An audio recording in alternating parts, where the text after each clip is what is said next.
안녕하세요.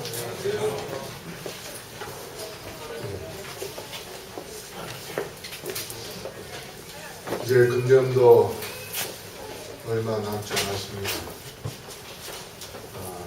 다음 주는 또 크리스마스도 있고요. 그리고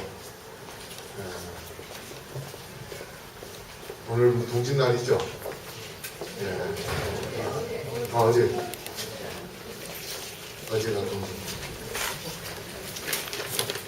시간이 가지고 그냥 빨리 지나갔어요.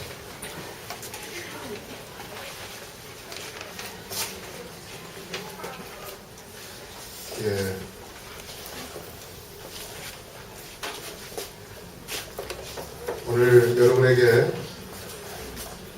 드리고 싶은 말씀은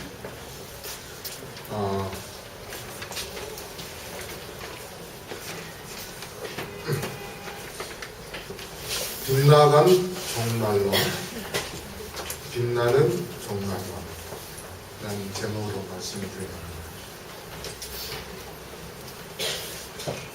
무엇이 빛나갔고 또 무엇이 빛나는가?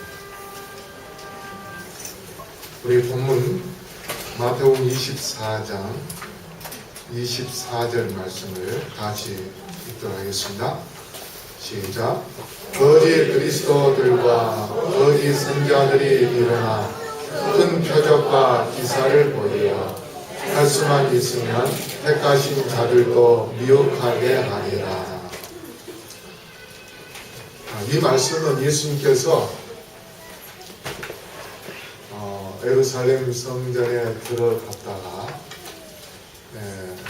입성한 이후에 제자들이 예수님을 쳐다보면서 질문을 했습니다. 어느 때에 예루살렘과 또 이 세상의 끝이 있겠는가? 그럴 때 예수님이 여러 말씀을 하시면서 거짓 그리스도들과 거짓 선지자들이 일어나 큰 표적과 기사를 보여 할 수만 있으면 택하신 자들도 미혹하게 하리라.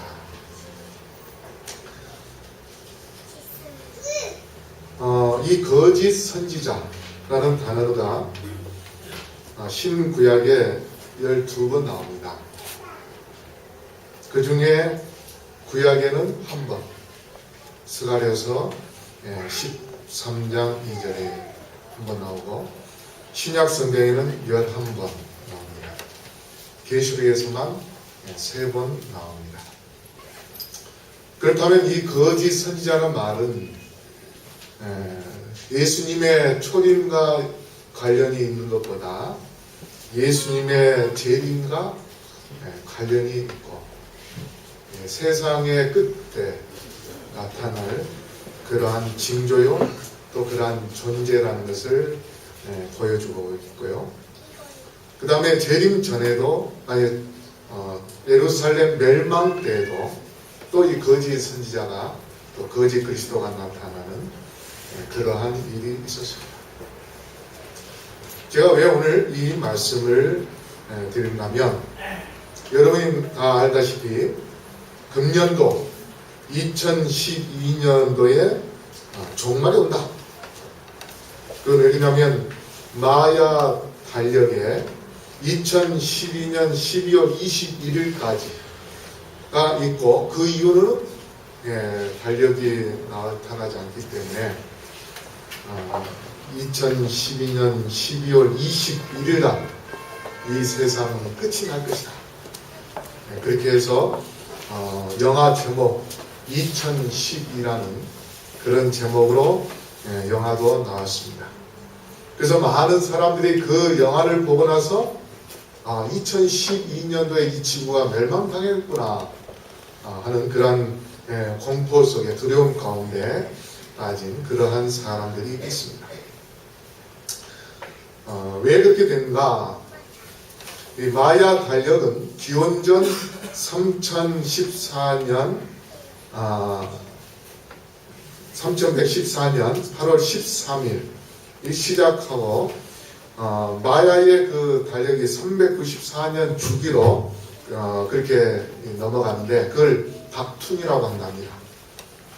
근데 이게 13번째 박툰이 끝나는 게 바로 2012년 12월 21일이었습니다. 그래서 영화를 또 만들고 하니까 사람들이 실감나잖아요.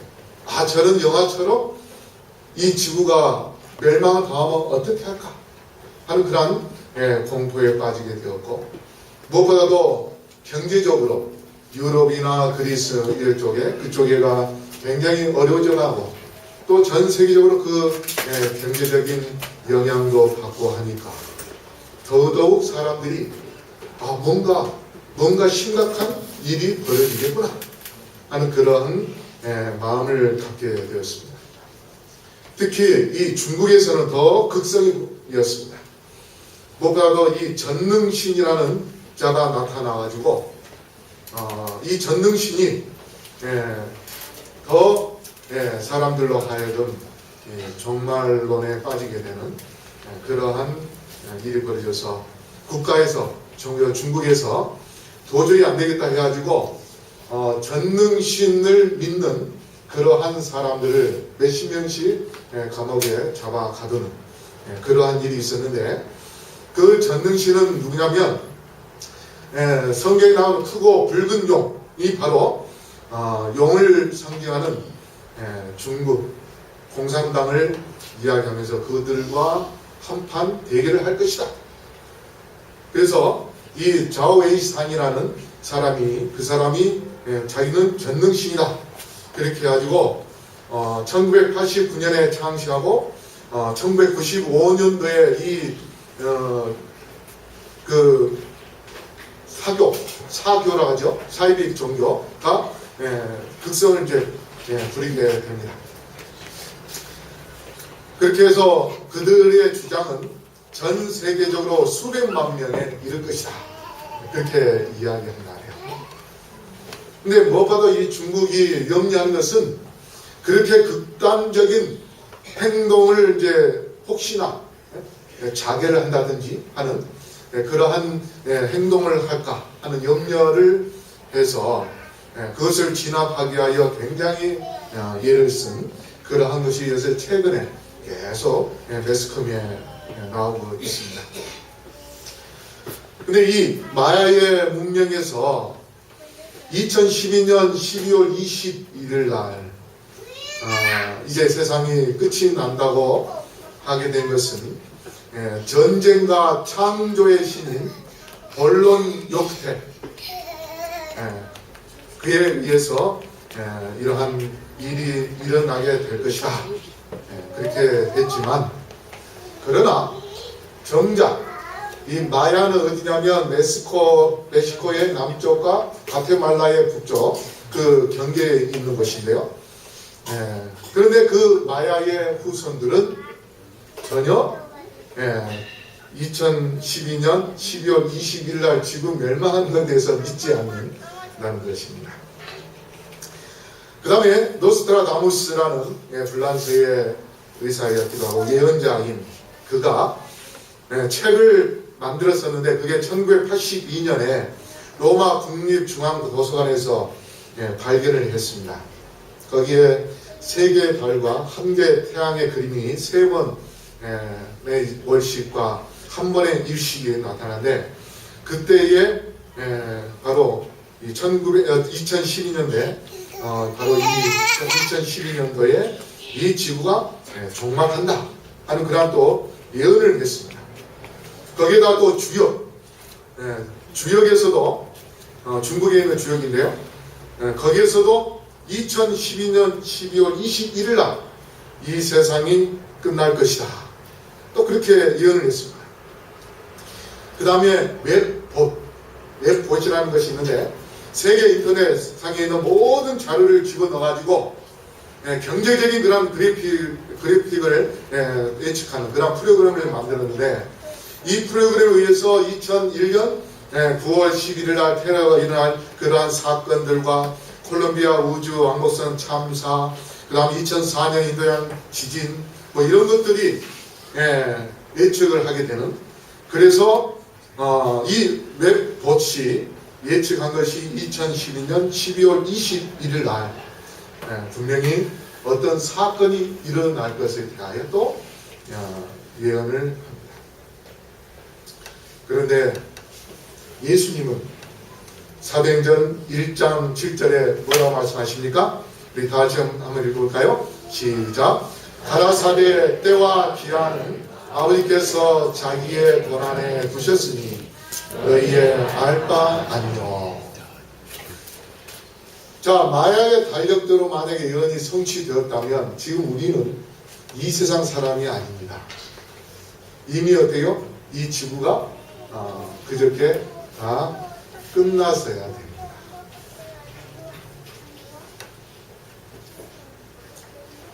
그 외에도 종말론이 여러 가지가 있는데요. 지구 자기장 역전설, 이것도 2012년도에 태양이 활발하게 활동하면 우리 지구의 자기장이 북극과 남극, N극과 S극이 바뀌어진다는 것입니다. 그게 바뀌면 이 지구에 또 여러 가지 정기적인 것들이나 이런 것들에 의하여 세상에 엄청난 혼돈이 오게 될 것이다. 그 다음에 행성 X와 또 충돌, 니브루라는 그러한 행성이 있는데 이것이 2010년도, 2012년도 또 충돌할 것이다. 나사에서도 그렇게 발표도 했습니다. 만약에 이게 충돌을 하게 된다면 저거는요 핵폭탄 몇십 개 이상의 엄청난 그런 힘을 갖게 됩니다. 파괴력을 갖고 있습니다. 그 다음에 태양 폭풍선, 로렌스 조셉이라는 사람이 천문학자들에 의해서 2012년에서 2013년에 태양이 활발하게 활동하면서 그게 최고조로 달하게 되는데, 그렇게 되면 태양에서 태풍이 일어나게 될 것이다. 이렇게 태풍이 일어나게 될 것이다. 저는 태풍이 일어나게 되면 또 이 지구에 엄청난 그런 재앙이 있을 것에 대하여 사람들이 이야기를 합니다. 그 외에 이 지구 멸망설에 대해서 나오는데요. 인도네시아 수마트라의 토바호에 있는 지구 최대의 화산이 2012년에 폭발합니다. 또 파푸아뉴기니아의 후리족의 전설, 또 지구 온난화로 인해서 멸망설, 또 제3차 세계대전이 있을 것이다. 그리고 석유의 고갈에 의하여 멸망할 것이다. 거기에 덧붙여서 싸이의 강남스타일 뮤직비디오가 유튜브 조회수 10억이 돌파하면 멸망한다. 이런 멸망설도 다 나옵니다. 그 멸망론을 만들어낸 사람들이 있는데요. 작가 로렌스 조셉이라는 사람이 만들어냈는데, 자기는 그것을 만들어냈거든. 지하 벙커나 아니면 산 꼭대기 어디 숨어서 이렇게 살아야 되는데 LA 한복판에서 호의호식을 하면서 살고 있답니다. 그 다음에 2012년 종말론 사이트를 운영하는 데니스 맥클란드라는 사람이 대재앙 때 필요한 그런 비상 식량을 구입하도록 그렇게 해가지고 그 사이트를 운영한 이후에 수익이 20배나 늘었답니다. 마태복음 7장 15절 16절에 보면 거짓 선지자들을 삼가라. 양의 옷을 입고 너희에게 나오나 속에는 노략질하는 일이라. 그의 열매로 그들을 알지니 가시나무에서 포도를 또는 엉겅퀴에서 무화과를 따겠느냐. 자, 거짓 선지자를 삼가라 했습니다. 그들은 분명히 노략질을 하면서 그들의 생활의 열매, 품성의 열매가 어떠한지를 우리가 알 수 있기 때문에 조심하라. 그래서 2012년 12월 21일 날 멸망을 한다는 그 이야기를 듣고 페루 수도 리마에서는 주술사들이 지구본을 놓고 거기에다가 회개한 그런 인형을 대놓고 주술을 내옵니다. 이 세상에 지구에 멸망하는 종말아 물러가라, 그렇게 주술을 내었다고 합니다. 그리고 2012년 12월 21일 날 멸망하겠다고 했던 마야에서는 21일, 22일 이틀간 마야 문화 축제를 벌였습니다. 그리고 마야식 요리를 42만원짜리, 여러분 42만원짜리 식사 해본 분 계십니까? 그러면서 그들이 뭐라 하냐면 끝이 아니라 새로운 시작이다. 그래서 이 끝을 보기 위하여 전 세계에서 10만 명의 관광객이 몰렸다는 것입니다. 마야의 달력에 의해서 그들은 돈을 엄청나게 벌었습니다. 이것이 바로 빗나간 종말론입니다. 거짓 선지자들은 종말론으로 돈 방석에 앉아 있습니다. 그 중에 한 사람이 광명을 한 사람, 여러분 잘 아시죠? 엘리야 선교단. 2주 전에 취재 파일에 그 방명을 냈는데 이 사람이 쉽게 석국이라고 하는 그런 이름으로 그렇게 종교 단체를 이끌고 있는데 그 사람이 어린 아이로서부터 어른에 이르기까지 성폭행을 하면서 자기의 여자로 만드는 그러한 정말 말로 표현하기 어려운 그러한 죄를 저지르고 있는 것이 TV에 방영됐습니다. 대쟁투 29권 그쪽에 보면 예수님께서 예언한 대로 예루살렘이 멸망하기 전에 어떠한 일이 있었냐면 예배하던 사람들이 제단 앞에서 죽임을 당하고 성소는 그 시체들로 더럽혀졌다. 예수님께서 분명히 예루살렘이 돌 위에 돌 하나 없이 다 망할 것이다, 그렇게 예언하셨는데 그걸 믿지 않는 사람들이 그 예루살렘 안에서 어떠한 일이 일어났는가.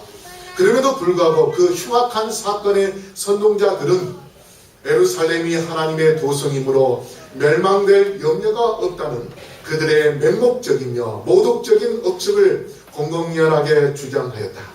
그리고 그들의 세력을 더욱 확고하게 구축하기 위하여 그들은 거짓 선지자를 매수하여 비록 성전이 로마군에게 포위되어 있음에도 불구하고 백성들에게 하나님의 구원을 기다려야 한다고 공포하게 하였다. 거짓 선지자들은 하나님의 말씀대로 가르치는 것이 아니라 반대로 가르칩니다. 그렇게 하게 되면 어떤 효과가 일어나는가? 마귀가 노리는 효과는 양치는 소년의 효과입니다. 양치는 소년이 심심하니까 늑대도 오지도 않았는데 뭐라고 합니까? 늑대야, 늑대가 왔다 하면서 외칩니다. 그래서 주민들이 늑대를 쫓기 위하여 와보니 늑대가 있어요? 없어요? 없습니다. 그래서 씩씩거리면서 장난친 그 늑대 소년 혼내고 갑니다. 근데 막상 늑대가 나타났을 때 늑대야 사람 살려 그렇게 외쳤지만 어떻게 했습니까? 또 거짓말을 하려고 한다. 나타나지 않은 결국 늑대 소년은 양치는 소년은 늑대에게 죽임을 당하게 됩니다. 여러분 1992년 10월 28일 날 우리 한국뿐 아니라 세계를 휩쓸었던 휴거설 기억나십니까? 그 일이 있고 나서 제가 2년 뒤에 러시아에 가봤습니다. 가서 전도하러 다니는데 사람들이 뭘 하냐면 또 거짓말을 하러 왔느냐고 그렇게 이야기해요. 제가 가기 2년 전에 담이 선교에서 주장하는 그 휴거설에 의하여 예수님이 재림하신다고 했는데 휴거한다고 자기들 휴거한다고 했는데 그게 없으니까 이제 사람들이 뭘 하냐면 거짓말 하지 말라는 거예요. 진실을 이야기해도 그들이 받아들이지 않습니다. 바로 마귀가 이것을 노리는 것입니다. 거짓 선지자, 거짓 그리스도, 그런데 예수님의 재림 이후에 거짓 그리스도가 누구인가? 여러분, 이 팔레스타인이라는 나라 아시죠? 최근에 유엔에서부터 승인을 받았던 그러한 나라입니다. 그런데 이 팔레스타인 사람이라는 이 단어가 어디서 왔는가 하면 AD 68년경에 유대 반란이 한번 있었습니다. 로마에 대한 반란이었습니다. 그 다음에 두 번째는 AD 132년부터 135년 사이에 2차 반란이 있었습니다. 근데 그 2차 반란의 주동자가 누구냐면 바르코바라는 사람인데, 이 사람이 뭐라고 했냐면 나는 자기가 메시아다. 이 유대 나라를 구원하기 위하여 나타난 그러한 메시아다. 그렇게 이야기하면서 사람들로 하여금 자기의 말을 따르도록 합니다.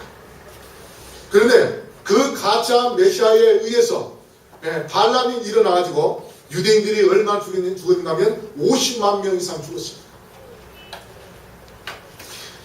그 반란을 진압한 사람이 누구냐면 로마 황제 하드리아누스인데, 그 황제가 반란을 다 진압하고 난 다음에 예루살렘에 살고 있는 유대인들 다 쫓아버렸습니다. 예루살렘 밖으로 나가라. 그래가지고 그때부터 이제 유대인들이 전 세계에 흩어져서 살게 된 겁니다. 그렇게 하면서 유대의 이름을 뭐라고 지었냐면 시리아 팔레스티나. 바로 그 팔레스티나가 뭐냐면 어디서 왔냐면 유대의 원수인 블레셋 나라의 이름이 라틴 단어로 팔레스티나라는 그러한 단어인데요. 그래서 이 단어를 써서 이름을 바꾼 이유는 뭐냐? 유대인들에게 모욕감을 주기 위하여, 유대인들을 전통적으로 원수처럼 지내온 블레셋, 바로 이 삼손 때에 블레셋과 전쟁을 하게 되는데, 삼손을 죽이기 위하여 블레셋 군사 1000명이 덤벼들었습니다.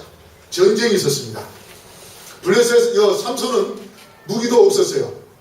지나가는 맹수의 턱뼈, 이제 뼈가 항상 남은 그 턱뼈, 그거 하나만 가지고 싸웠습니다. 그런데 몸 하나 상처 입지 않고 1000명을 다 죽여버렸습니다. 그리고 난 다음에 나중에 이제 머리가 잘리고 그 다음에 노예로 끌려가죠. 그러고 난 다음에 다본 신전에 가서 하나님께 기도하는 것 가운데서 블레셋 신전을 무너뜨리는 그러한 일이 있었습니다. 그리고 유대인들이 존경하는 사람 중에 한 사람 다윗이 바로 또 골리앗과 싸웠는데, 바로 이 골리앗은 블레셋 사람입니다. 그 이후로 계속해서 블레셋과 전쟁을 합니다. 바로 이렇게 바르코바가 그 사람이 유대의 메시아라고 함으로 인하여서 50만 명 이상의 사람이 죽을 뿐만 아니라 그 사람 때문에, 그 거짓 그리스도 바르코바 때문에 어떠한 일이 벌어지게 된가 하면, 이제 이 하드리아누스가 토라와 할례, 안식일을 금합니다. 그러니까 로마에 있는 그리스도 교인들이 어떻게 한가 하면 안식일을 지키는 유대인처럼 우리가 할 것이 아니라 이제 로마 황제에게 잘 보이기 위하여 일요일날 예배를 드리자. 그렇게 해서 2차 반란 이후에 일요일날 예배 드리는 그러한 사건이 일어나게 됩니다. 그러면 이래서 이 거짓 그리스도 때문에 수많은 사람이 죽을 뿐만 아니라 이제 하나님의 진리의 말씀을 변질시켜버리는 그러한 새로운 역사가 또 시작이 됩니다. 그리고 이곳에 이제 나중에 630년대 이후에 AD 그때 이제 십자군 전쟁이 나고 그 다음에 이슬람이 침범을 하고 그 다음에 거기에 또 유럽 가톨릭 교도들이 들어오고 비잔틴 파들이 들어오고 해서 이제 하나님을 섬겼던 그 예루살렘 성지가 반으로 쪼개지고 그 다음에 그 안에서 마호메트 교가 생기고 그 다음에 천주교가 또 들어오고 하는 그러한 일들이 계속해서 벌어집니다. 결국 하나님을 섬겼던 하나님께 선택받은 유대의 나라, 이스라엘 나라, 그들이 예수님을 부인함으로 인하여서 그 나라는 정말 우상을 숭배하는, 하드메아누스가 예루살렘에다가 우상 숭배하는 그런 신전도 세웠습니다. 그래서 우상 숭배하는 그런 중심지로 만들라고 그랬습니다. 이제 마지막 때에 또 거짓 선지자들이 활동을 하게 될 텐데, 베드로후서 2장 1절에 그러나 민간에 또한 거짓 선지자들이 일어났었나니 이와 같이 너희 중에도 거짓 선생들이 있으리라. 저희는 멸망케 할 이단을 가만히 끌어들여 자기들을 사신 주를 부인하고 임박한 멸망을 스스로 취하는 자들이라. 바로 그것 때문에 예루살렘이 멸망되고 진리가 변질된 것처럼 마지막 때에도 거짓 선지자 때문에 하나님의 말씀이 변질되고 참된 믿음의 길로 가는 사람들을 유혹하여 멸망의 길로 빠뜨리는 그러한 일들이 계속 일어나게 될 것입니다. 최근에 우리나라에 어떤 종교들이 있습니까? 최근 우리나라의 종교, 하나님의 교회, 그 다음에 신천지, 이러한 교회들이 하나님의 말씀을 빗나가게 하는 그러한 거짓 종교들이 판을 치고 있습니다. 바로 그러한 거짓 선지자가 마지막 때에 있을 것이라는 예언의 말씀이 이제 뭡니까? 확연히 드러남으로 인하여서 하나님의 말씀을 어떻게 합니까? 하나님의 말씀은 더 빛나는 것입니다. 그래서 예수님의 재림의 징조의 진리가 더 빛이 나고 예수님의 말씀이 뭡니까? 성취되었음을 우리에게 보여주고 있습니다. 그래서 그 빛나간 종말론 때문에 예수님의 재림의 징조가 더 빛이 나서 이제 그것은 빛나는 종말론이 된 것입니다. 마태복음 24장 11절에 거짓 선지자가 많이 일어나 많은 사람을 미혹하게 하겠으며, 그리고 마태복음 24장 4절에 보면 또 마지막 때에 미혹할 사람들이 많이 있을 것이며, 그래서 마태복음 24장에 예수님께서 많은 그런 징조들에 대하여 말씀을 하시는데 제일 첫 번째 미혹하리라 4절에, 그 다음에 11절에 또 미혹하리라 중간에, 그리고 24절의 마지막 끝부분에 또 미혹하리라 그렇게 말씀하십니다. 그래서 예수님께서 마태복음 24장에서 재림의 징조에 대해 강조하시는데 그 중에서 가장 강조하는 것은 또 무엇인가 하면 바로 거짓 선지자에 의하여 미혹하게 될 것이라는 것입니다. 그래서 우리가 마지막 때에 말씀으로 승리하려면 어떻게 해야 됩니까? 하나님의 말씀대로 살아야 됩니다. 마지막 때에 지식이 없어 망하는 그러한 불쌍한 백성이 아니라 무는 사자처럼 덤벼드는 마귀에 의하여 삼킴을 당하는 그러한 어리석은 존재가 아니라 우리가 예수 그리스도의 말씀에 의하여 예수님의 재림을 준비하고 그 다음에 확고한 그런 믿음을 갖고서 흔들리지 않는 그런 굳건한 믿음을 갖고서 예수님의 재림을 준비한다면 우리는 어떠한 멸망설이든 어떠한 종말론이든 하나님의 말씀대로 비춰보고 그 말씀대로 그대로 하는 것인지 성경 말씀에 따라서 판단하여 우리가 하나님의 말씀에 의한 그러한 재림을 준비한다면 우리는 결코 실패하지 않고 성공하여 끝까지 인내하여서 예수님의 재림을 맞이하게 될 것입니다. 하이픈의 글 적은무리 342쪽에 사단은 이 마지막 시대에 내려와서 불의의 모든 속임으로 멸망하는 자들에게 임하여 일하고 있다. 그의 사단적인 위험으로 거짓 선지자들 앞과 사람들이 보는 앞에서 이적을 행하고 그가 바로 그리스도 자신이라고 주장할 것이다. 사단은 그의 속임수를 써서 그를 조력하고 있는 사람들에게 그의 능력을 준다. 그러므로 하나님의 큰 능력을 가져노라고 주장하는 사람들은 위대한 탐지기인 여호와의 율법에 의해서만 식별이 가능하다. 여러분, 참 선지자와 거짓 선지자의 탐지기가 뭐라고요? 하나님의 율법이라 했습니다. 하나님의 율법에 의하여 거짓 선지자인지 참 선지자인지 구별하라고 말씀하십니다.